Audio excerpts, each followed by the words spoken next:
하나님의 말씀은 누가복음 4장 22절에서 44절과 골로새서 1장 13절 말씀 보겠습니다. 하나님의 말씀 두 군데 보겠습니다. 누가복음 4장 42절에서 44절과 골로새서 1장 13절 말씀입니다.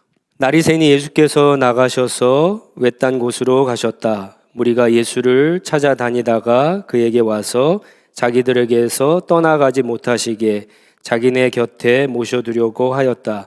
그러나 예수께서 그들에게 말씀하셨다. 나는 다른 동네에서도 하나님의 나라의 복음을 전해야 한다. 나는 이 일을 위하여 보내심을 받았기 때문이다. 그리고 예수께서 유대의 여러 회당에서 복음을 선포하셨다. 골로새서 1장 13절 말씀입니다. 아버지께서 우리를 암흑의 권세에서 건져내셔서 자기의 사랑하는 아들의 나라로 옮기셨습니다. 아멘. 여러분, 2022년 새해가 밝았고요. 첫 예배를 우리가 주님 앞에 드리는데, 우리 다시 한번 온라인으로 예배 드리지만 예배 드리는 분들에게 우리 축복하면서 이렇게 인사하겠습니다. 하나님이 주시는 복 많이 받으세요. 하나님이 주시는 복 많이 받으세요. 다시 한번 또 인사하겠습니다. 그 복으로 나누고 베풀며 사십시오. 그 복으로 나누고 베풀며 사십시오. 오늘부터 우리 하늘시약 교회 사명 선언 Church Mission Statement 시리즈 설교를 시작하도록 하겠습니다. 이 설교는 굉장히 중요한 설교입니다. 여러분들 설교 아직 시작하지 않았습니다. 주변에 혹시 메모지가 있으면 메모하면서 이 설교를 꼭 적으시기 바랍니다. 지금부터 제가 말하는 사명 선언은요, 여러분들이 다 아는 유명한 회사의 사명 선언인데, 제가 말씀을 드릴 때 보니까 한번 맞춰보시기 바랍니다. 쉬운 것부터 한번 해보겠습니다. 한 번에 한 사람, 한 컵, 한 이웃에 영감을 주고 인간의 정신을 키웁니다. 어느 회사일까요? 스타벅스입니다. 스타벅스. 한 컵, 그러니까 조금 어느 회사인지 아시겠죠? 그 다음은 이렇습니다. 어느 회사인지 맞춰보세요. 많은 사람의 더 나은 일상을 만들기 위해, 많은 사람들의 더 나은 일상을 만들기 위해. 우리 집에 다 이 가구가 있죠? 아이키아의 사명 선언문입니다. 이건 어딜까요? 어느 회사일까요? 세상의 순간을 포착하고 공유합니다. 세상의 순간을 포착하고 공유합니다. 카메라 회사 같죠? 캐논이나 니콘 같은데 아니라 인스타그램입니다. 인스타그램. 마지막 한 가지 더입니다. 맞춰보세요. 모든 사람이 세상을 더 쉽게 경험할 수 있도록 하는 것. 모든 사람이 세상을 더 쉽게 경험할 수 있도록 하는 것. 부킹닷컴 회사의 사명 선언문입니다. 여러분, 이 사명 선언문들을 보면은 이 회사가 왜 만들어졌는지, 그리고 무엇을 하려고 하는지 쉽게 알 수가 있습니다. 반대로 사명 선언이 없으면 어떨까요? 회사에서 일하는 사람이나 회사나 아마 방향이나 목표를 잃게 될 겁니다. 그리고 이것도 하고 저것도 하느라고 많은 시간과 사람과 돈과 자원을 낭비하게 될 겁니다. 예를 들어서요, 아까 우리 첫 번째 스타벅스의 사명선언을 봤는데, 스타벅스가 사명선언이 없다라고 한번 가정을 해보세요. 스타벅스에서 일하는 사람들, 회사가 열심히 돈을 벌기만 한다면 이 스타벅스 회사가 어떻게 될까요? 가면 갈수록 방향과 목적을 잃어버릴 겁니다. 그래서 나중에는요, 돈을 벌기 위해서 어쩌면 신발도 만들고 TV도 만들고 자동차도 만들 수 있습니다. 그리고 결국 그런 데다가 에너지를 낭비하다 보면은 회사가 망하게 될 겁니다. 왜냐하면 스타벅스가 가진 자원이나 돈이나 시간은 제한이 되어 있기, 한정이 되어 있기 때문에 이것도 하고 저것도 하다고 다 하다 보면은요, 회사가 산으로 가게 되죠. 망하게 되는 겁니다. 여러분, 교회도 마찬가지예요. 교회도. 개인도 그렇지만 교회도 마찬가지예요. 자, 그렇다면 우리 하늘씨앗 교회의 사명 선언문은 뭘까요? 사명 선언문은 뭘까요?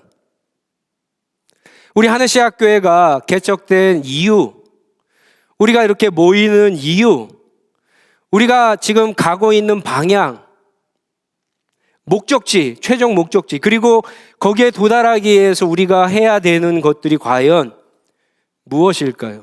이것을 한 문장으로 요약하면 뭘까요? 우리 하늘씨앗 교회의 사명 선언문은 이렇습니다. 우리는 복음을 전하고 공동체를 만들어 하나님 나라에 참여한다. 한번 따라해 보시기 바랍니다. 우리는 복음을 전하고 공동체를 만들어 하나님 나라에 참여한다. 이게 우리 하늘씨앗 교회의 사명 선언입니다. 여기에는 중요한 세 가지 단어가 나오죠. 첫 번째 복음, 두 번째 공동체, 세 번째 하나님 나라인데 각각이 무엇을 의미하는지 이제 비전 설교, 이 사명 선언 설교를 통해서 여러분에게 설명해 드리겠는데 오늘은 복음이 뭘 의미하는지 말씀드리도록 하겠습니다. 여러분, 복음에도 여러 가지 복음이 있는 거 아세요? 복음에도 여러 종류의 복음이 있어요. 십자가 복음도 있고, 여러분 로마서에 보면은 칭의의 복음도 나와요. 구원을 얻는 복음도 있어요. 사랑의 복음, 생명의 복음, 복음의 종류가 많아요. 그런데 우리 교회가 전해야 될 복음, 우리가 알아야 될 복음은 과연 뭐냐는 거죠. 여러분, 복음이라고 다 똑같지 않습니다. 다 그것이 강조하는 바가 좀 달라요. 저와 여러분이 우리 교회가 반드시 들어야 하고 알아야 하고 배워야 하고 전해야 할 복음이 과연 어떤 복음일까요? 힌트를 드리면 당연히 그 복음은요, 우리 하늘씨앗 교회의 머리가 되시는 주인이신 예수님이 전한 복음이어야 합니다. 다행히도요, 성경을 쭉 보면, 신약 성경을 쭉 보면은 예수님이 전한 복음을 오늘 우리가 읽은 누가복음 4장 43절에 보면은 하나님 나라 복음이라고 이야기합니다. 여러분, 예수님 스스로도 오늘 이 말씀 누가복음 44장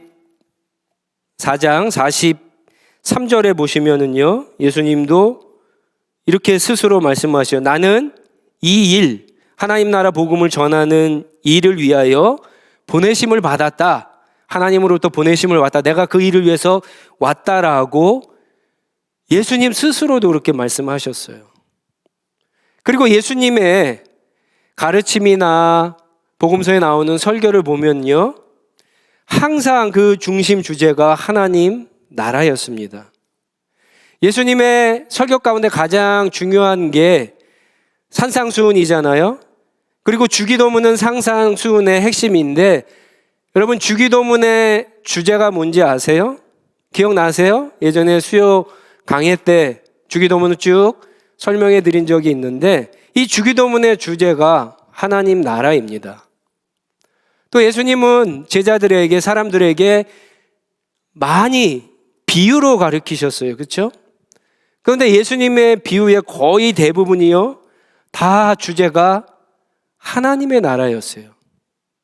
마태복음 13장이나 또 마태복음 25장에 보면은 비유가 많이 나오는데 다 하나님의 나라예요.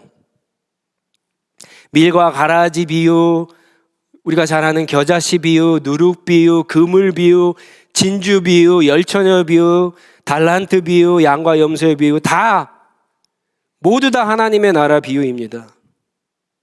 그리고 사도행전 1장 3절에 보면요, 예수님이 죽으시고 부활하시고 승천하시기 전에 이 지상에서 마지막 40일을 보내시는데, 그 중요한 40일 동안 예수님은요, 제자들에게 하나님 나라만 가르치셨다라고 성경이 이야기하고 있습니다. 아니, 목사님, 그래도 예수님의 삶을 보면 십자가가 중심 아닙니까? 그러니까 십자가 복음이 가장 중요하지 않나라고 여러분 가운데 질문하실 수 있을 거예요. 예, 중요합니다. 십자가 복음 중요합니다. 그런데 이 십자가 복음은 물론이고 다른 복음도 마찬가지예요. 성경에서 이야기하는 하나님의 구원의 아주 넓은 의미, 더 깊은 의미, 궁극적인 의미를 우리가 이해하고 설명하고 전하는 데는요, 조금 어려움이 있어요.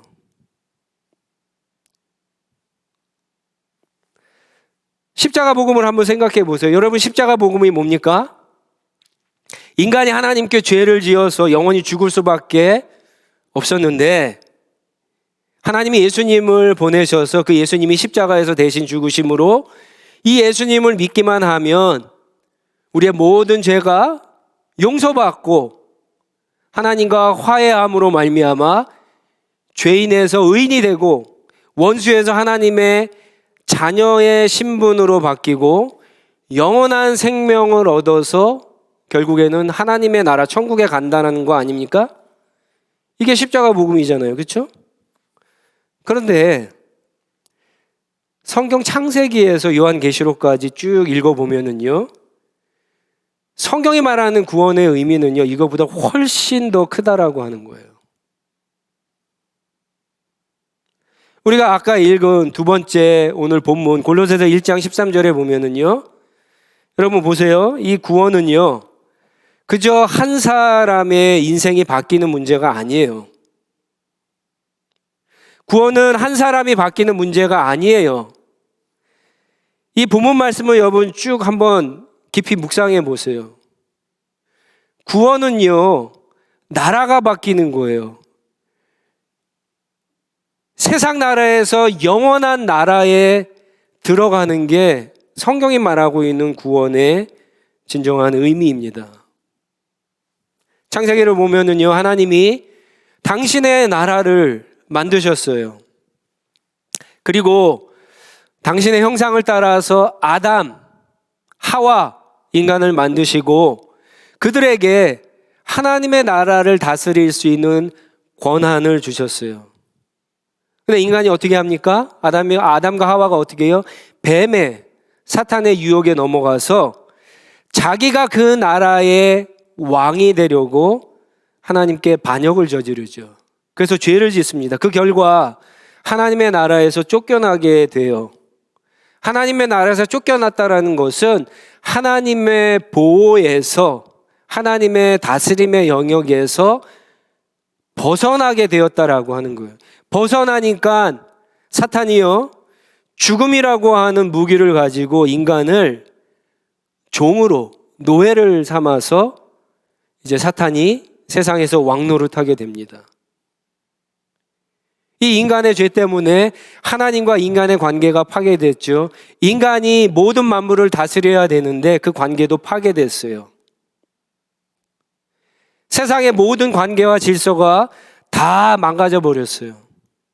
그러니까 세상에 혼돈이 다시 찾아왔어요. 부족함, 결핍이 생겼어요. 온갖 질병과 고통과 슬픔과 걱정과 두려움과 죽음의 냄새와 현상들이 나타나기 시작했습니다. 그런데 하나님은 그냥 묵묵히 그것을 지켜만 보고 계시지 않아요. 하나님은 계속해서 선지자들을 보내서 메시지를 주십니다. 때로는 인간이 듣기도 해요. 그렇지만 또 불순종하고 하나님께 돌이키지 않습니다. 그래서 결국 하나님이 때가 참에 당신의 아들 예수 그리스도를 보내셨고요. 예수님이 십자가에서 우리의 모든 죄를 대신 지시고 죽으시고 부활하심으로 죄와, 그렇죠? 죽음과 사탄을 완전히 파괴하고 승리하십니다. 그래서 그 승리로 인해서 하나님 나라의 생명과 빛이 다시 이 어두운 세상에 비치기 시작했어요.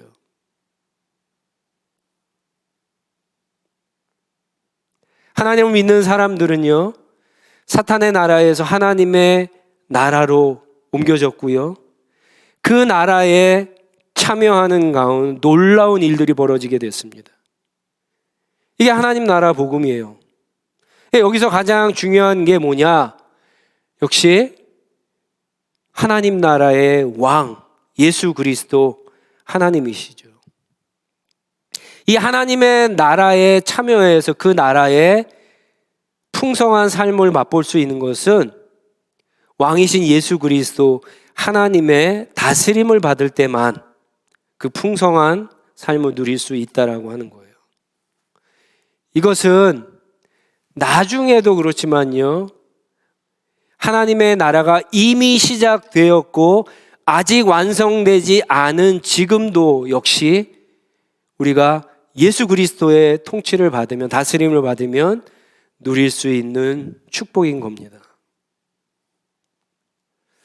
제가 우리 청년들 가운데 결혼을 준비하는 청년들을 몇몇 예전에 이렇게 카운셀링 한 적이 있습니다.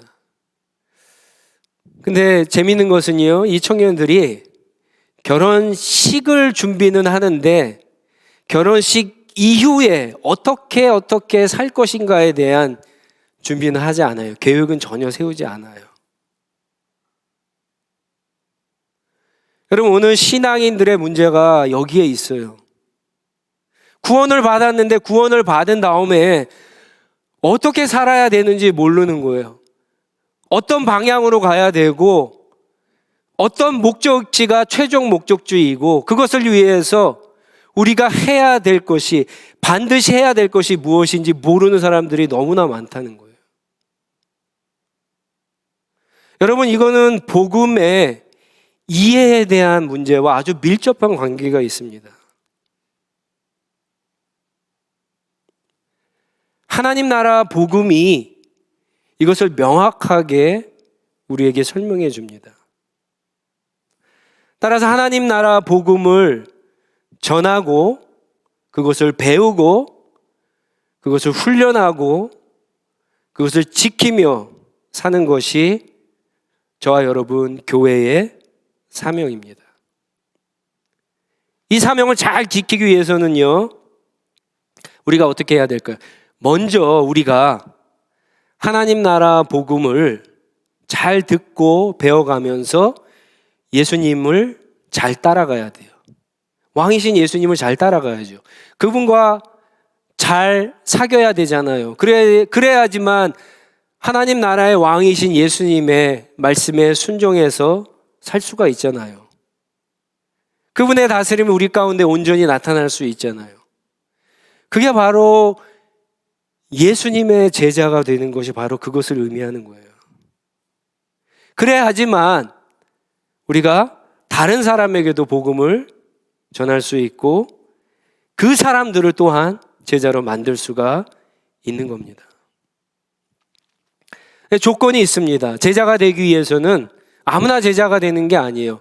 나 오늘부터 예수님 잘 따라가야지 그런다고 제자가 되는 게 아니라, 제자는 첫 번째 관문이요, 회심입니다. 구원이에요. 회심이 없으면, 구원을 받지 못하면 절대로 예수님을 못 따라갑니다. 여러분 보세요. 영혼이 아직도 죽어 있어요. 장님이에요. 믿음이 없어요. 근데 어떻게 예수님을 따라가요? 못하죠.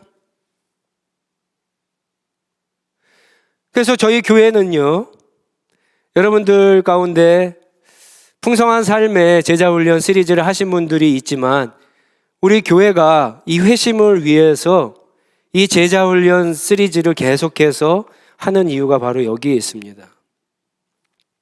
풍성한 삶으로의 초대 첫 번째 과정이 이제 교회에 들어오는 입문 과정이라고 한다면, 풍성한 삶의 첫걸음은요, 우리가 구원을 받았나, 회심했나를 확인하는 과정이에요. 그러니까 풍성한 삶으로의 초대나 풍성한 삶의 첫걸음은요, 모든 등록교인이라고 그러면 사실은 다 하셔야 되는 과정이에요. 그리고 이 과정이 끝난 분들은 이제 내가 정말 주님과 더 친밀한 관계 가운데 예수님을 내 삶의 왕으로, 주인으로 모시고 예수님을 쫓아가는 삶, 하나님 나라에 참여하는 삶을 살면서 풍성한 삶을 누리기를 원하는 그러한 사람들이 하는 과정이 풍성한 삶의 기초입니다. 근데 여러분 가운데 이런 생각을 하시는 분들이 있을 거예요. 저는 풍성한 삶으로의 초대도 했고 풍성한 삶의 첫걸음도 하고 기초도 했는데 저는 별로 효과가 없던데요. 성경 공부와 뭐가 다르죠? 그런 생각을 하시는 분들이 있을 거예요. 여러분들 제자 훈련에 있어서 가장 중요한 것이 뭔지 아세요? 제자 훈련에 있어서 가장 중요한 것은요, 이끔이가, 제자 훈련을 이렇게 가리키는 사람, 정확하게 얘기하면 가리키는 게 아니죠. 이끔이가 예수님을 먼저 따라가는 거예요. 여러분 잘 들으세요. 이끔이가 교재를 가지고 그 교재 가운데 하나님의 말씀이, 중요한 말씀들이 정말 굉장히 많이 있어요. 그 말씀을 내 삶에 깊이 묵상하면서 적용하면서 예수님을 먼저 따라가는 거예요. 여러분 그런 삶을 살다 보면은, 말씀을 가지고 내 삶에 적용하면서 스트럭을 하다 보면은요, 내가 변할까요? 안 변할까요? 변합니다. 변해요. 내가 변하면요, 따름이도 나를 보고 따라오게 되는 거예요. 저는 그거 했는데 왜 변하지 않죠? 그래서 여러분, 제자 훈련의 성공 여부는 따름이가 변한 것을 보는 게 아니에요. 제자 훈련 끝났는데 따름이가 얼마나 변했는가, 이거 보고 제자 훈련 잘했네 못했네 이렇게 판단하는 게 아니라, 제자 훈련을 이끌었던 사람이 내가 얼마나 예수님을 쫓아가면서 변했는가, 이거를 보고 제자 훈련을 잘했는가 못했는가를 판별하는 거예요. 평가하는 거예요. 여러분 가운데 제자 훈련을 하면서, 이끔이로 하면서 변하지 않았으면요, 제자 훈련 잘못하신 거예요.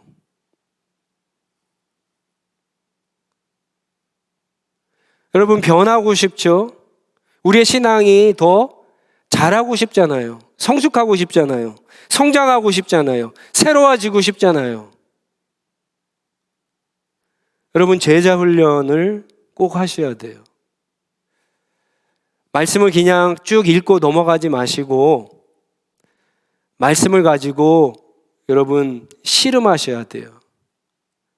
말씀을 묵상하고 이 말씀을 내 삶에 적용하고 계속, 실패해도 계속해서 하나님 앞에 엎드리면서 이 말씀대로 정말 살려고 하는 씨름, 연습 훈련을 하셔야지만 내가 조금씩 변해가는 겁니다. 근데 한 번으로 잘 변하지 않죠. 그래서 제자 훈련은 계속 반복하면서 하는 거예요. 무한 반복해서 여러분 하는 거예요. 그리고 이끔이로 할 때도 중요하지만 여러분 반드시 또 따름이도 하셔야 되는 거예요. 그렇게 계속해서 제자 훈련을 무한 반복할 때 여러분이 하고 있는 그 제자 훈련은요, 성경 공부가 아니라 그 수준을 넘어서서 예수님을 정말로 따라가고 닮아가는 제자 훈련, 그 효과가 나타나는 겁니다. 우리가 제자 훈련을 하는 또 한 가지의 유익이 있습니다. 그것은 제자 훈련을 통해서 서로 알아가고 친해지기 때문에 그래요.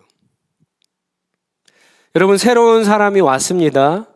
우리 청년부에서 보통 풍삼초를 하는데 초신자의 경우는 7주를 하고, 보통 기존에 어떤 교회에서 오신 분들 같은 경우, 믿었던 분들이 오신 분은 7주가 기니까 한 4주 정도로 짧아서 할 수가 있습니다.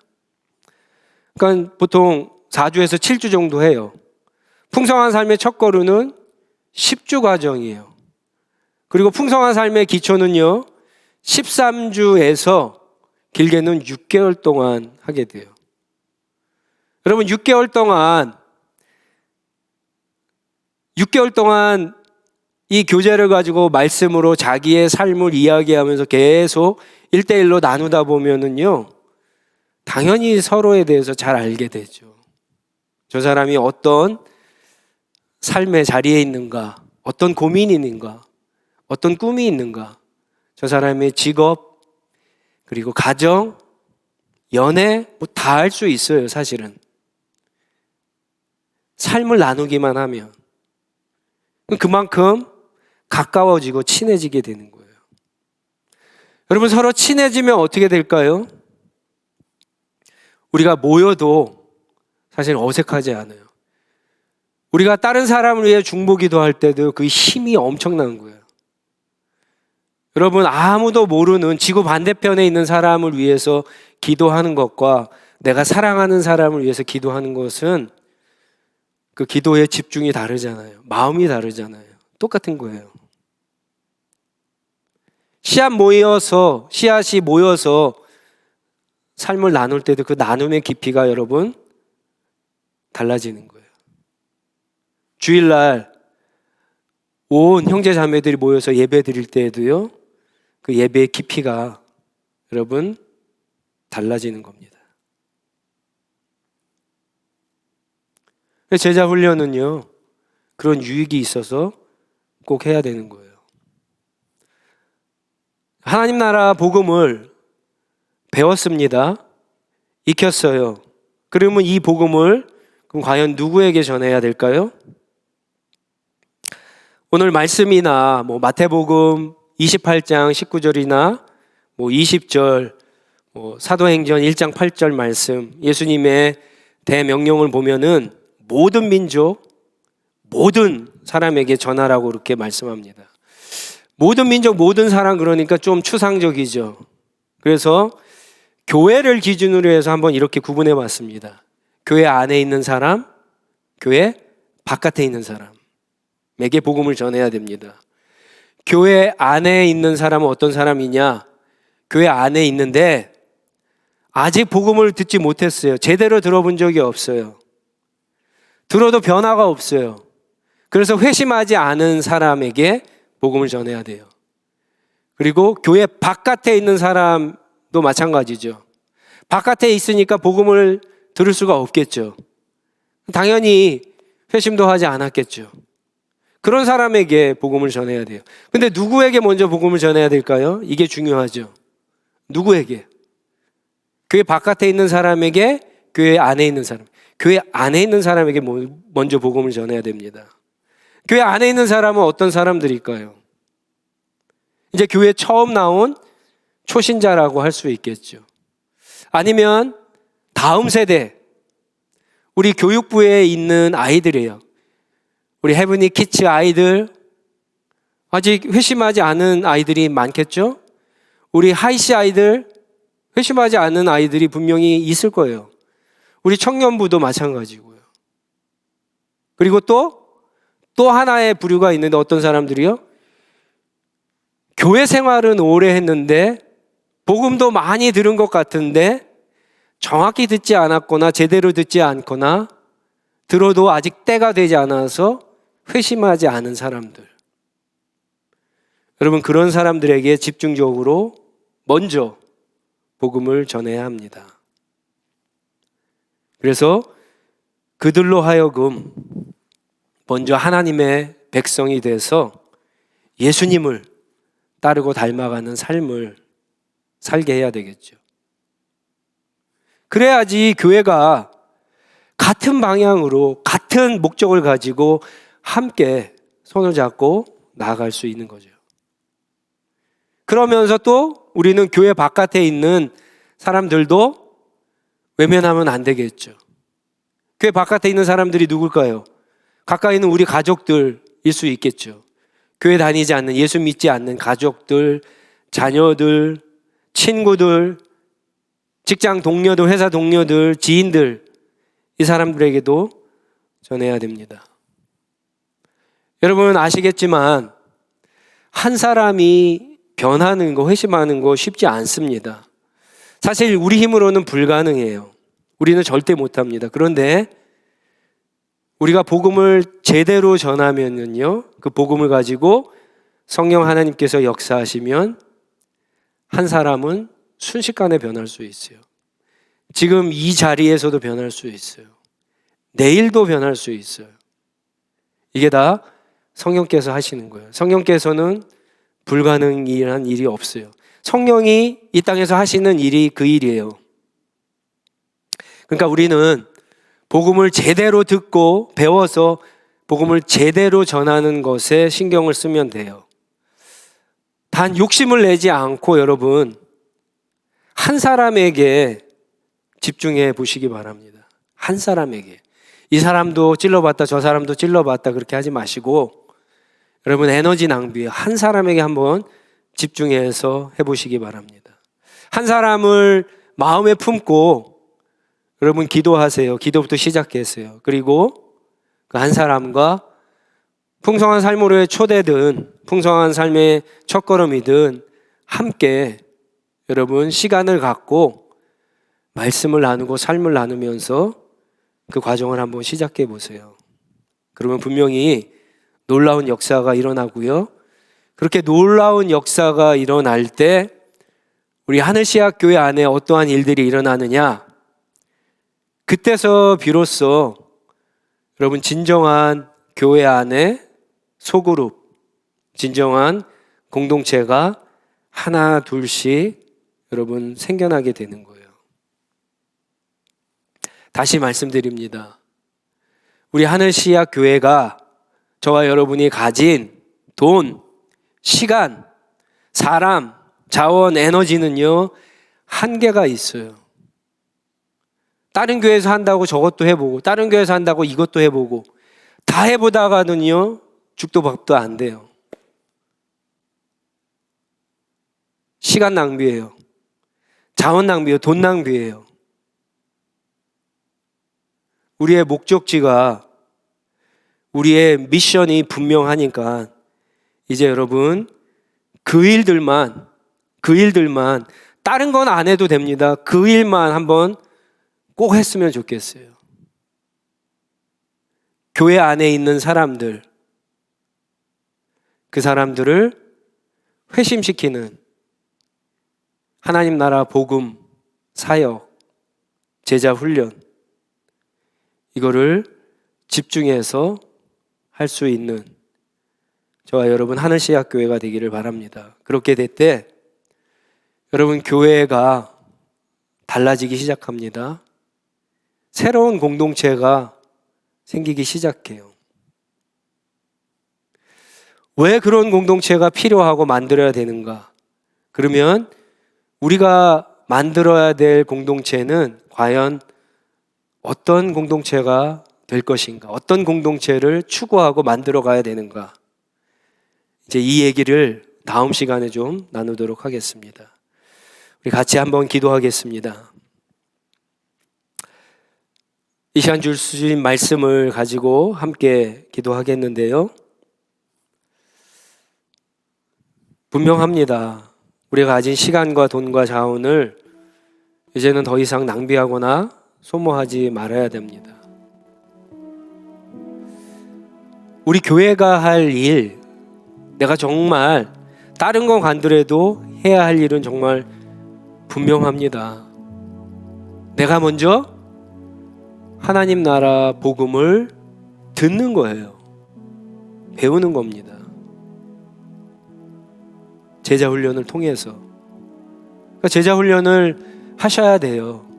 말씀을 깊이 묵상하는 훈련을 하셔야 돼요. 기도 훈련도 하셔야 돼요. 그랬을 때 여러분, 내가 조금씩 변하고, 그랬을 때 비로소야 하나님 나라 복음을 교회 안에 있는 사람들, 교회 바깥에 있는 사람들에게 전하고 그들로 하여금 제자를 만드는 삶을 살게 되는 겁니다. 이 시간 기도할 때 여러분들 말씀을 들으면서 여러분의 한번 2022년 신앙의 계획을 조금 세워보시기 바랍니다. 한 사람 한 영혼이 주님 앞에 돌아오는 것, 하나님이 얼마나 기뻐하시는 일인지 모릅니다. 우리가 100만 불, 1000만 불 헌금해도요, 그거 가지고 하나님 기뻐하시는 게 아니에요. 그거보다 더, 그것도 물론 기뻐하실 수 있죠. 그 돈을 가지고 하나님 나라와 의를 위해서 사용할 때 기뻐하실 수 있겠지만, 정말 하나님이 기뻐하시는 일은 한 영혼을 품고 그 영혼을 위해서 기도하고 그 영혼과 함께 삶을 나누고 그 영혼을 주님께 돌아오게 하기 위해서 여러분 복음을 전하는 겁니다. 그 일에 주님, 내가 쓰임 받기를 원합니다. 주님, 나에게 먼저 하나님 나라 복음의 능력과 은혜를 주시고 나를 통하여서 내가 속한 씨앗과 우리 교회와 더 나아가서는 가정과 일터가 변화되는 놀라운 새해가 될 수 있도록 우리 한번 같이 간절하게 기도하겠습니다.